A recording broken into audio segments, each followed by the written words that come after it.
Son cheveu a poussé, mais pour autant, son talent est toujours autant gaspillé par la WWE. De qui je parle? Karrion, ou plutôt Killer Kross. Pourquoi on le réserve à des rôles secondaires, alors qu'il a largement le potentiel pour briller dans des bonnes storylines? Prenez-vous un café, montons sur nos chevaux et combattons l'injustice ensemble. Vous êtes bien sur Judy Catch, mon coup de gueule contre le gâchis de Karrion Kross. C'est parti. Alors je vais vous dire ce qui m'a inspiré ce coup de gueule contre le gâchis de Karrion Kross, c'est tout simplement de voir l'excellente shoot promo qu'il a faite juste après WrestleMania. Alors sachez, Karrion Kross, pas sur la carte de WrestleMania 41, malheureusement, et ça c'est clairement quelque chose qui ne lui a pas plu, au point de faire donc... Alors, on sait pas trop, est-ce que c'était totalement prévu? Est-ce que, bon, il y a des choses qui ont a priori quand même été validées en coulisses avant qu'il fasse en gros cette shoot promo mémorable qui a quand même fait le buzz? On sait pas trop si c'était quand même pour servir son personnage, si c'était totalement genre réel tout ce qu'il ressentait. Ce qui est certain, c'est que justement il a brouillé des pistes. Il a un peu mélangé la frontière entre réel et illusion, ce qui est toujours génial dans le catch. Et je trouve que c'est un révélateur de son énorme gâchis. Et bravo à lui d'ailleurs, mais on va en parler en détail, bravo à lui d'avoir par lui-même été se mettre over, comme on dit, en gros de s'être fait mousser tout seul, alors qu'à WrestleMania on n'avait clairement rien pour lui, et qu'il est clairement considéré comme la dernière roue du carrosse, ou plutôt la dernière roue du cross, j'ai envie de dire. Bref, en tout cas, voilà ce qui s'est passé. Il y avait... Lui donc, bon, à WrestleMania, pas de match, hein, depuis des mois, il est plutôt au second plan. D'ailleurs, je peux que vous recommander les gars, hein, si vous l'avez pas encore vu, mon documentaire, il y a quelques temps là sur Karrion Kross, où on voyait son parcours, et allez le voir après cette vidéo, vous constaterez à quel point il y a un décalage énorme entre comment il était quand même booké à NXT et à quel point il y avait du succès là-bas, et la réalité de 2025, même avant, hein, en réalité, depuis qu'il est dans le roster principal, depuis qu'en fait il est revenu sous Triple H, hein. Alors c'est très paradoxal parce que au tout début, hein, quand Triple H est devenu le responsable créatif, on va dire fin de l'été, automne 2022, il y avait quand même beaucoup d'espoir autour de lui, il avait même été... plusieurs fois dans des apparitions au moment où il y avait Roman Reigns contre Drew McIntyre, on pouvait imaginer un Roman Reigns contre Karrion Kross d'ailleurs, hein. Et en fin de compte, je me dis, bah, de fil en aiguille, bah, ça a rien donné, ça a vraiment rien donné de très marquant, et c'est comme s'il servait à rien. D'ailleurs, c'est quand même à préciser qu'il avait même son propre clan, mais qui entre-temps a disparu parce qu'ils se sont fait virer, hein. The Final Testament, dommage, bon après j'étais pas non plus hyper fantoche, hein, de ce clan, hein, mais bon, je me dis, c'est quand même révélateur du traitement de Karrion Kross. D'ailleurs, une fois de plus, qu'est-ce que ça montre? Ça montre que oui, Triple H, les mecs de NXT, ou les mecs qui fait revenir, ok, ça peut créer des moments où les gens sont heureux pendant quelques jours, et en fin de compte, bah, tout comme Vince McMahon avant lui d'ailleurs, hein. C'est un peu des jouets avec lesquels il joue pendant un petit moment, et dès qu'il en a marre, ou dès qu'il n'y a pas vraiment d'idées, ou qu'ils sont pas inspirés, ben, au placard, comme tous les autres. Et c'est dommage, parce que Karrion Kross a vraiment du potentiel. Alors autant, je dirais quand même malgré tout que je trouve qu'il était quand même plus intimidant, et même si ça se discute justement, vous allez voir. C'est sûr qu'époque NXT, quand il était crâne rasé, c'est sûr qu'il avait une intensité, qu'il est un autre personnage de nos jours. Mais justement, c'est à son honneur, je trouve, d'avoir su évoluer, de s'être renouvelé, en voyant que ça menait à rien. Il a donc complètement laissé pousser le cheveu, hein, c'est devenu vraiment le chevelu Kross, mais même son personnage est vraiment différent. Mais on va en parler. Donc sachez que c'était WrestleMania, et tout part dans sa shoot interview là, tout part à la base donc de la rivalité, vous savez, AJ Styles contre Logan Paul, AJ Styles qui a affronté Logan Paul à WrestleMania, et Karrion Kross qui était intervenu rapidement. En gros, ce qu'il voulait, c'était que AJ Styles fasse en gros un acte un peu de heel et fasse tout pour gagner, mais AJ Styles a refusé de le faire en restant babyface, et il partait donc de ce point-là, ce qui était vraiment très intéressant. En gros, il disait, oui, qu'est-ce que je suis heureux, mais c'était ironique, qu'est-ce que je suis heureux de voir Logan Paul dans un match de WrestleMania, en gros, arriver comme ça sur la carte du show le plus important de l'année, un peu comme un shortcut, comme il dit, parce que en gros, il a une chaîne YouTube, parce qu'il est connu, alors que lui, il disait, ça fait plus de 10 ans qu'il a raté des enterrements, qu'il a raté des vacances, tout ça pour ça. Donc on sent quand même un Karrion Kross, mais bon, on devrait plutôt l'appeler Killer Kross, hein. Je sens qu'il aimerait qu'on l'appelle comme ça plutôt, et qu'il devienne Killer Kross. On sent en tout cas un Kross qui est quand même excédé, et franchement, n'a-t-il pas les raisons de l'être? C'est vrai que quand tu vois qu'il fait des efforts pour se renouveler, des efforts créatifs, et surtout quand on voit la suite de sa promo, et qu'on compare à ce qu'on lui a donné, oui, il y a de quoi avoir les boules, c'est vrai, mais bon, justement, c'est un peu un test, et ça me rappelle totalement un peu CM Punk en 2011, hein. C'est vrai, CM Punk aussi était frustré qu'on lui donne pas les opportunités, et a fini par gueuler contre ça, et par parler haut et fort de cette injustice, et c'est comme ça qu'il s'est mis encore plus over, hein, CM Punk à l'époque, c'est vrai, enfin bref. Il disait qu'il avait demandé à AJ Styles de penser à ses collègues, de penser aux fans de catch et de tout faire pour battre Logan Paul, qu'il le fallait pour le bien du catch et même pour ses collègues. Mais AJ Styles ne l'a pas fait. Et à ce moment-là, il a parlé un peu de son parcours et je trouvais ça vraiment méga intéressant. Accrochez-vous.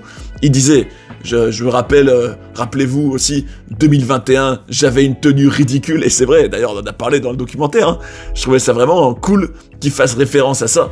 En gros, l'époque où il était arrivé du roster principal et que Vince McMahon lui avait foutu un casque sur la tronche. Enfin, il avait l'air du chevalier Karrion Kross. C'était vraiment ridicule. Et d'ailleurs, bon, il se moquait un peu de lui-même. Et il disait qu'à l'époque, il avait vu Goldberg, et que Goldberg, vous savez, la légende, hein, l'ancienne légende de l'ECW, le mec invaincu, le doyen, hein, c'est vrai, Goldberg qui à l'époque d'ailleurs affrontait Bobby Lashley. Goldberg qui lui avait dit oui, on a des ressemblances, et Karrion Kross l'avait remercié, il lui avait dit est-ce que tu aurais un conseil, Goldberg, pour moi? Et il lui avait dit d'être un bon soldat. Donc c'est tout ce qu'il raconte, hein, dans cette interview. Il dit oui, Goldberg m'a dit d'être un bon soldat, et qu'est-ce que ça m'a apporté? Ils m'ont viré quelques semaines après. Et ça, on sent la frustration qui s'est acculée, hein, chez Karrion Kross. Il a dit moi, ça fait des mois et des mois que, en gros, on vient me voir et que je propose d'excellentes idées, mais qu'on me les rejette parce qu'on dit, oui, non, avec toi, on veut pas des excellentes idées, on veut juste des bonnes idées. Les idées excellentes, c'est pour les autres, c'est pas pour toi. Et il a dit, en gros, oui, que ça, on sentait que c'est quelque chose qu'il met de plus en plus à bout, tout comme d'autres avant lui, hein, tout comme CM Punk avant lui, c'est exactement cette situation où tu fais plein d'efforts, où tu fais plein de propositions créatives pour des choses qui pourraient être cool et qu'on rejette tout. Donc finalement, j'ai envie de dire, Karrion Kross sous Triple H et CM Punk sous Vince McMahon, même combat, hein. C'est qu'on a l'impression qu'on croit pas en lui alors que il fait tout pour, hein, malheureusement. Et après il a dit oui, aujourd'hui tout ce qui compte, c'est créer des moments viraux, blablabla, et ça lui plaisait pas. Et moi je dis bravo Karrion, bravo. C'est vrai que la WWE actuelle c'est totalement ça, hein. C'est en gros oui, il faut faire le segment, le moment, la prise, le truc qui va faire plein de vues sur TikTok, sur Instagram, patati patata. Et ça lui plaît pas, et tant mieux, je lui dis, c'est bien Karrion Kross de mettre le doigt sur ça. Et il a dit oui, on me dit oui, on m'ignore, mais en gros, il faut devenir indéniable, mais c'est pas vrai parce que en gros, quand je deviens indéniable, ils annulent tout. En gros, lui, ce qui l'a beaucoup frustré, hein, pendant WrestleMania, c'est que de manière organique, il aurait pu être l'adversaire mystère de Randy Orton, parce que vous savez, il devait affronter Kevin Owens à la base, mais Owens blessé. Et en fin de compte, ce qu'il reproche à la WWE, même s'il a rien contre Joe Hendry, il disait oui, vous avez ignoré le soutien naturel et organique que j'ai obtenu de la part des fans qui voulaient me voir affronter Randy Orton pour privilégier le moment viral qui était l'apparition de Joe Hendry. Et là, il était excédé. Et là, il m'a tué, hein, enfin, ça sortait du cœur. Il disait, ouais, become undeniable, my. Alors là, bon, le mot fesse en anglais. Et ce qui m'a tué, c'est que, là, en gros, il pointe du doigt quelque chose qu'il subit. Il subit, monsieur, il subit. Il disait, oui, on me dit, oui, il faut devenir indéniable. D'ailleurs, c'est un peu une référence à Cody Rhodes, ça. D'ailleurs, Cody Rhodes contre Karrion Kross, ça pourrait être méga intéressant d'un point de vue storyline, d'un point de vue éthique, puisqu'on va en parler. Le personnage de Kross, c'est vraiment un peu le compas, j'ai envie de l'appeler, enfin plutôt le juge de la morale dans le roster principal, hein, c'est vrai. Donc il disait, oui, on me dit de devenir indéniable, n'importe quoi, mes fesses, oui. En gros, quand il devient indéniable, on annule tout, et lui, il galère dans l'ombre, alors que d'autres, on leur donne leur moment. Et en fin de compte, comment il a terminé cette promo, hein, en disant, de la part de tous les vrais fans de catch, et là, il s'adressait à un type avec la cravate, alors, en gros, je pense que ça désigne un peu l'archétype de l'officiel de la WWE. Entre parenthèses, ça pourrait très bien être Triple H. Hein. D'ailleurs, je signerais direct pour voir une feud avec un Karrion Kross excédé contre le management, et notamment donc un Karrion Kross contre Triple H et un représentant de Triple H, ça pourrait être super. Et donc, il a dit, mec avec la cravate, va te faire... Vous avez deviné la suite. Et il a dit, oui, et ça, c'est de la part de Killer Kross. Et après, il s'en allait en poussant le micro. Alors, il l'a pas frotté, hein, il a carrément fait tomber. Et il était excédé. Et c'est vrai qu'en voyant ça, il y avait un peu un moment de flottement. On se disait, Attends, qu'est-ce qu'on vient de voir là? Est-ce qu'on a vu Karrion Kross nous faire une interview, une promo qui était pas du tout scriptée, qui était pas du tout validée par le bureau, on va dire? On sait pas. Moi, alors, ma théorie, vu ce qu'on a appris, c'est que, et d'ailleurs, ça rappelle un peu, vous savez, quelque chose qu'un certain Vince Russo adore, hein, vous savez, l'ancien scénariste de la WWE. Lui, alors, il faisait ça pas mal aussi du côté de la WCW, ce qu'on appelle les work shoots, à savoir des moments, bon, comme on en a vu d'autres, hein, c'est pas propre non plus qu'à Russo, mais en gros, c'est ce concept d'avoir une scène qui est volontairement mise en scène, justement, pour faire croire à un moment réel. Or, illusion du catch, hors storyline, hors kayfabe, alors qu'en fait c'est bel et bien prévu. En tout cas, ce que je constate, c'est que c'était vraiment un super moment qui a fait le buzz, et c'est probablement une des scènes, peut-être la scène même, qui a le plus fait parler pendant le week-end de WrestleMania, et ça c'est une vraie victoire pour Karrion Kross. Hein. You know what I mean? Rendez-vous compte que dans un week-end de WrestleMania où t'avais quand même donc John Cena contre Cody Rhodes, où t'avais les rumeurs autour de The Rock, où t'avais le triple threat Rollins Punk Reigns, et au milieu de tout ça, finalement ce qui a fait peut-être le plus grand bruit, en tout cas sur les réseaux sociaux, c'est cette promo de Karrion Kross, et d'ailleurs pas mal de fans disent que c'était peut-être le meilleur truc de WrestleMania, hein, en fin de compte. Donc c'est quand même révélateur, et c'est quand même tout à l'honneur de Karrion Kross de s'être fait mousser tout seul alors qu'il avait littéralement rien pour faire parler de lui quasiment, hein, à part une petite intervention dans le week-end le plus important du catch de l'année. Et ça me fait parler aussi finalement de son bilan depuis qu'il a fait son grand retour. Il n'y a rien à part changer de look, à part avoir un clan pour au final qui dégage, à part se renouveler dans son personnage. Est-ce qu'il a eu vraiment des rivalités marquantes? Qu'est-ce qu'il a eu de vraiment mémorable? Moi je trouve rien, et c'est bien dommage, vraiment bien dommage. Et je salue d'ailleurs l'initiative de Karrion Kross de constater par lui-même que ça mène à rien en gros sur Booking et de plutôt se rendre intéressant, mais dans le bon sens, hein, pas du tout, on va dire dans le côté oui capricieux ou j'en sais rien, non, vraiment dans le côté, je vois bien que créativement on fait rien pour moi, par mes propres moyens, je vais me faire remarquer, je vais me rendre intéressant auprès des fans, et c'est comme ça que, si vous regardez un peu sa chaîne YouTube, vous voyez qu'il fait des vidéos de lui-même, où il fait ses promos tout seul finalement. J'ai envie de dire, c'est un peu comme si sa plateforme YouTube compensait l'absence totale de spotlight et même d'opportunités à la télévision, hein, c'est vrai, et il a raison, il a totalement raison, d'ailleurs. Finalement, c'est la meilleure chose à faire quand, en gros, la WWE, dans ses shows hebdomadaires, ne te donne pas du tout l'occasion de briller, c'est de te faire mousser par toi-même sur tes plateformes, puisque aujourd'hui, on vit dans une époque où la WWE l'autorise. Alors, ça, c'est vrai que quelques années en arrière, alors que tu sais qu'à l'époque, même tout ce qui était Twitch, Vince McMahon et on va dire le régime à ce moment-là ne voulait pas que les superstars, en gros, existent par elles-mêmes. Mais en fin de compte, là, c'est peut-être un mal pour un bien pour Karrion Kross d'avoir l'occasion donc de faire YouTube en parallèle et de briller par lui-même. C'est que il a l'occasion de compenser ce qu'on lui donne pas.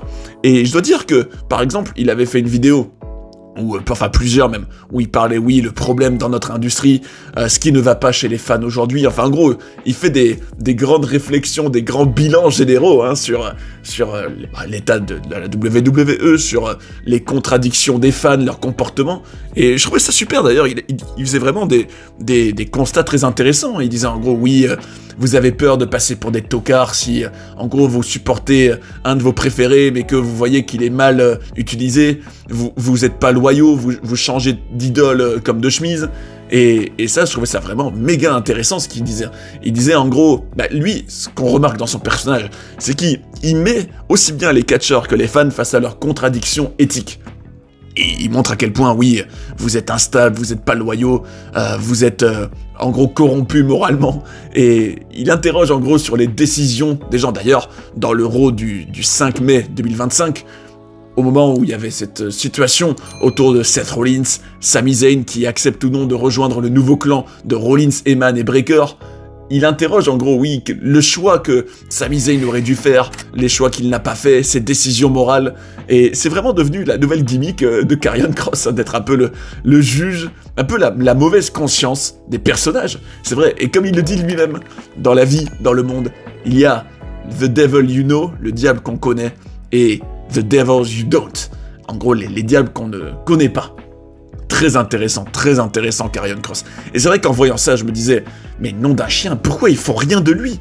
Pourquoi il est cantonné à des petites apparitions par-ci par-là dans des segments, et pourquoi il en est réduit à devoir faire des interviews où il se lâche, où il fait des coups de gueule pour exister et pour que enfin on parle de lui. C'est pas normal. C'est pas normal. Je me dis, il y en a d'autres qui n'ont pas du tout, je trouve, aussi bien son côté créatif, sa personnalité, son talent au micro, son look qui peut être intimidant. Alors, c'est vrai que bon, il a quand même un physique plutôt de poids lourd qui est plutôt crédible. Bon, je regrette que... c'est vrai que l'impression que ça donne avec son cheveu, c'est que c'est un type un peu au bout du rouleau à laisser aller, mais justement, je trouve que ça va avec son personnage. C'est un Karrion Kross qui, à force d'être sous-exploité, d'être maltraité par la WWE, est peut-être au bout du rouleau, et c'est un peu, comment on pourrait dire, une version un peu, au bout du rouleau de Karrion Kross. Donc ça va un peu avec le côté, oui, j'en ai ras-le-bol de la direction de tout ça, et je me dis, tant qu'à faire, va encore plus loin, hein, Karrion Kross, laisse pousser la barbe encore plus, laisse pousser le cheveu encore plus, et d'ailleurs, il pourrait peut-être avoir un look un peu à la CM Punk en mode prophète de la Straight Edge Society, hein. C'est vrai, d'ailleurs, puisqu'on parle de ça, on peut parler de toutes les possibilités qu'il y a avec ce type. En plus, il a quand même un énorme atout, dont on n'a même pas parlé là, c'est qu'il a Scarlett Bordeaux avec lui. Et je me dis, mais nom d'un chien, comment on peut gâcher autant de talent? Regardez, quand on voit Karrion Kross et Scarlett Bordeaux, c'est un des rares couples déjà à la WWE, à l'écran je parle, hein, à l'écran. On en a quasiment pas, hein. Et c'est bien dommage. Alors que, justement, tu te dis, avec eux, tu peux naturellement raconter des histoires, avec... par exemple, d'autres couples, déjà, ça s'écrit naturellement.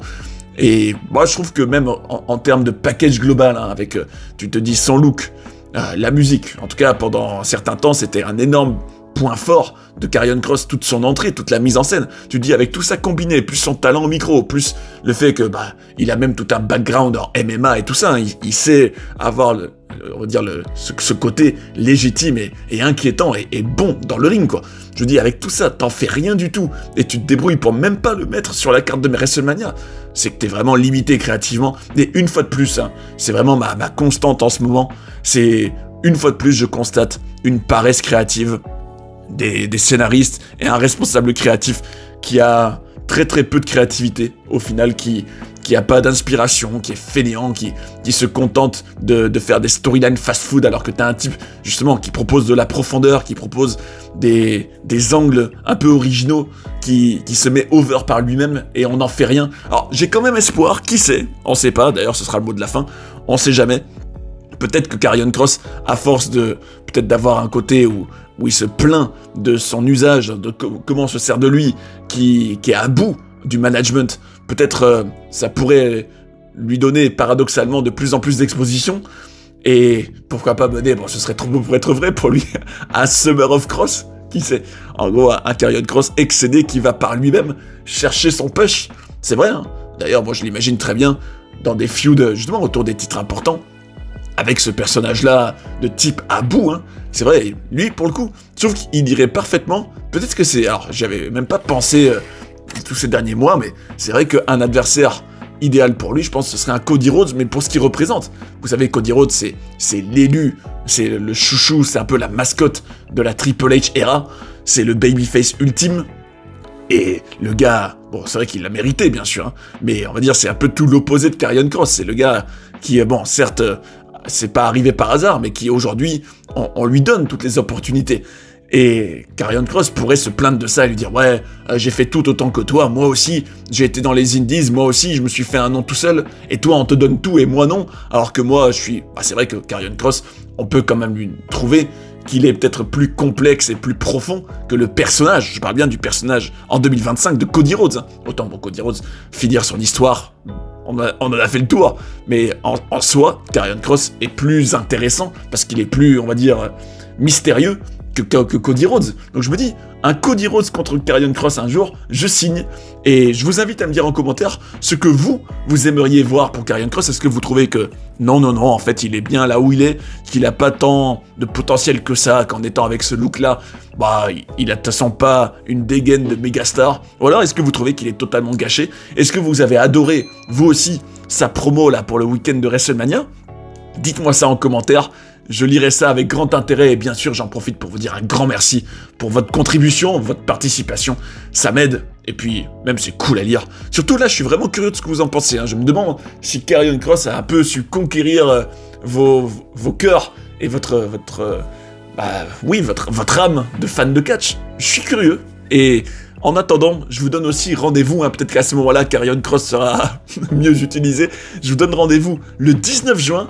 Alors, cette fois-ci, c'est pour un autre catcheur. Alors lui, il est bien plus polémique, il est bien plus controversé. Hein. Mais c'est quand même un gars avec une sacrée histoire à la WWE.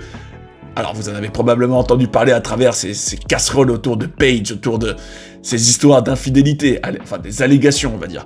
Et tout ça. Et les polémiques autour de lui, je parle bien sûr d'Alberto Del Rio. Et oui, Del Rio, on va parler de lui le 19 juin. Documentaire très intéressant, je me suis régalé à le faire d'ailleurs, et je pense que il vous intéressera, que vous apprendrez des choses sur notamment ce qui s'est passé en coulisses, même une altercation avec un officiel, enfin tout ça, très intéressant.